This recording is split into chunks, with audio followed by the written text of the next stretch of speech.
Hey there guys, what's going on? Today we've got something a little bit different here. If you are a PC player and you're looking for the best graphics settings out there to help you maximize your visibility and more importantly your frames per second, you've definitely come to the right place here. Hopefully with these settings it'll make your game run as smoothly as possible while still having you being able to see people pretty easily. These are my own personal graphics settings, so if you've got something different that works for you, that's perfectly alright. These are more of a starting point and you can definitely configure your settings based on the hardware that you are running in your PC. But just before we do get into our graphics settings here, let's try and get this video to 30 likes. The support from you guys has continued to be excellent recently, so make sure you do hit that subscribe button with those notifications turned on if you haven't already done so you don't miss any more of these videos. Righto, let's jump straight into the settings for Warzone and Modern Warfare right at the top here. So of course, the keyboard and mouse settings are all personal preference and basically you can pick whatever you like out of these. My mouse sensitivity is actually 10. That's fairly sort of high-ish, I believe, but it's good for sort of trying to flick on people, and it's sort of something that works really well for me. And this also affects other games on the Battle.net launcher, I believe. If you are playing like Overwatch or other things like that, Destiny, if it's still on, I don't even know if it's still on here, but all Battle.net games sort of have these similar mouse sensitivity. So you can grab your mouse sensitivity from other games and transfer them over to Modern Warfare and Warzone.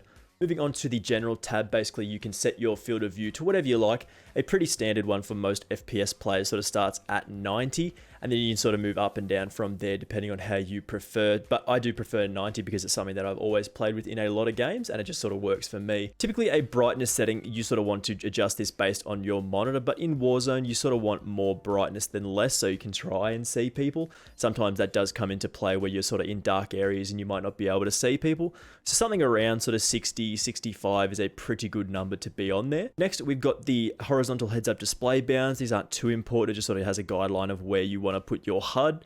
The skip introduction movie is really important for most PC players because typically it is quite loud at the start, so skipping that is quite beneficial to get you into the game faster. I do typically run these subtitles just so I don't have to like not hear stuff, it makes it a little bit easier.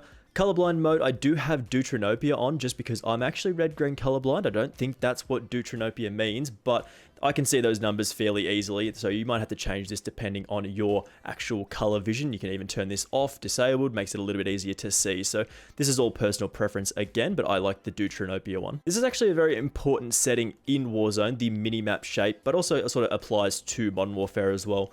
You can actually change your minimap shape, so if you have a square one, you get about 20% more minimap coverage than with the circles. So the square one is basically just better. Obviously you can see in the top left that I do have my frames per second counter on and the server latency just to see if there is any lag in the server or how I'm actually doing with my latency. So it's not too bad there. But what you're here for are the graphics settings, and typically you want your display mode to be in full screen. If you're not in full screen, you're going to be sort of leaking memory and sort of using it on other things. If you're alt-tabbing a lot, you can of course use full screen borderless, but for the actual maximum FPS here, we definitely do want full screen. Display monitor is obviously the monitor that you do have on your PC right now, and the display adapter is of course your graphics card. Typically that wants to be the best one that you can do. If you do have two for some reason, just use the best one basically.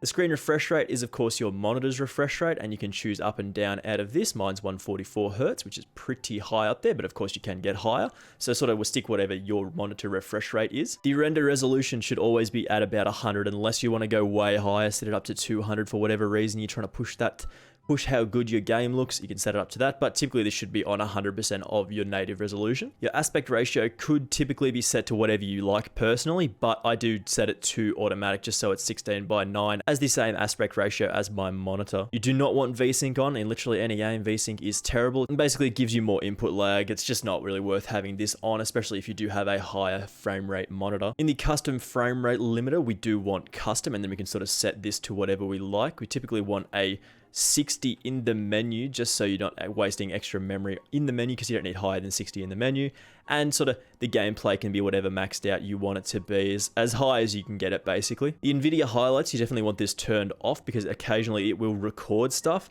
that's like you get a double kill or a triple kill and it'll record it, and that's not really very useful. It just sort of eats into your frames and makes your game run a little bit worse if this is enabled. You can still use stuff like Nvidia GeForce Experience or OBS to record stuff, so if you do want to record settings and stuff like that, you can disable this and use your own software. The texture resolution should typically be set to as high or as low as is comfortable for your PC. I've got it set to normal just so I can sort of make out stuff like this. This is a fairly good example.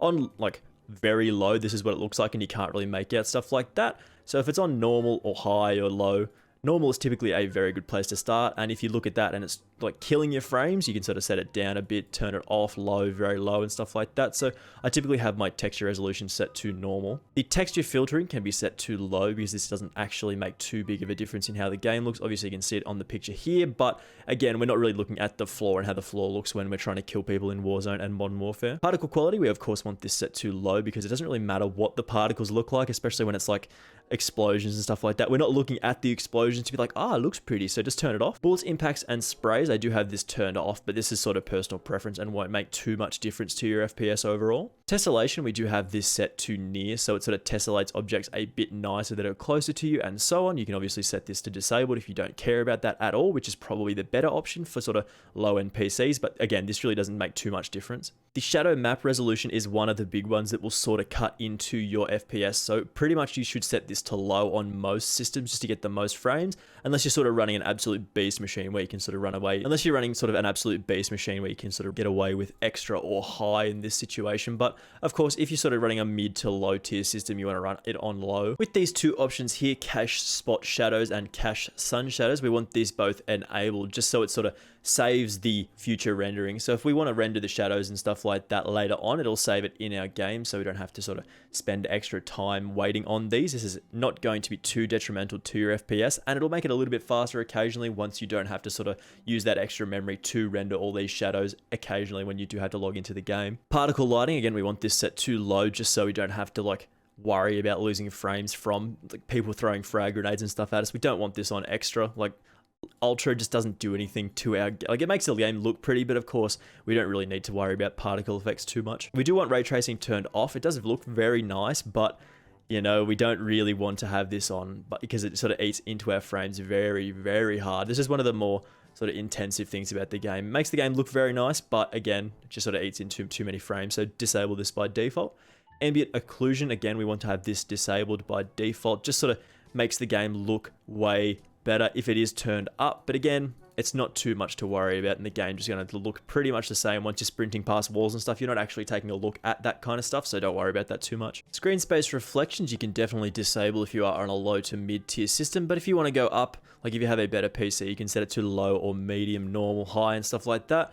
Disabled is a good option though, because it's just based on reflections, and we don't really care about that when we're sort of running around sort of killing people. We're not too fussed about the reflections in the game. With the anti-aliasing, I do have this set to SMAA 1 times. We don't have this set either to off or any higher than that. I think any higher than that makes the game look a bit blurry, and then it's not really too much effort. Like, the game looks very nice when it's on Filmic SMAA 2 times.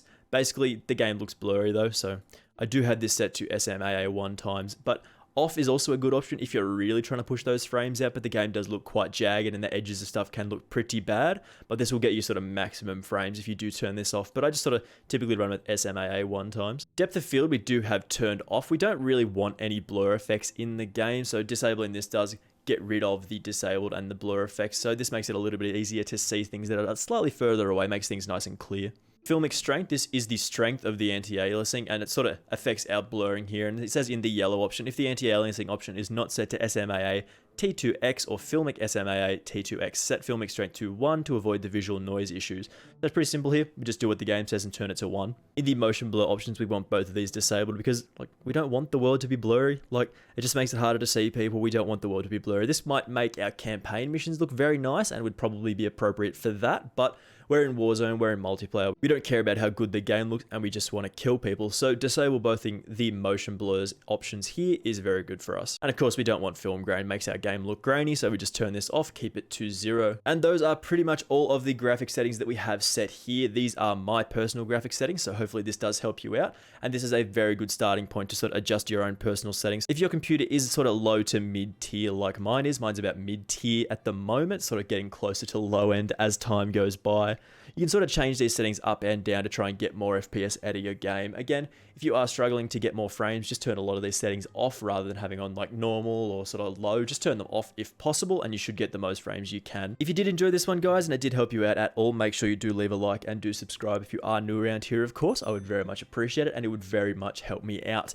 We did recently hit 1,200 subscribers on YouTube, which is very, very exciting. We're close to 1,300 now, which is pretty wild. So do help me get there, please. Thank you very much for watching. I will see you in the next episode. Bye!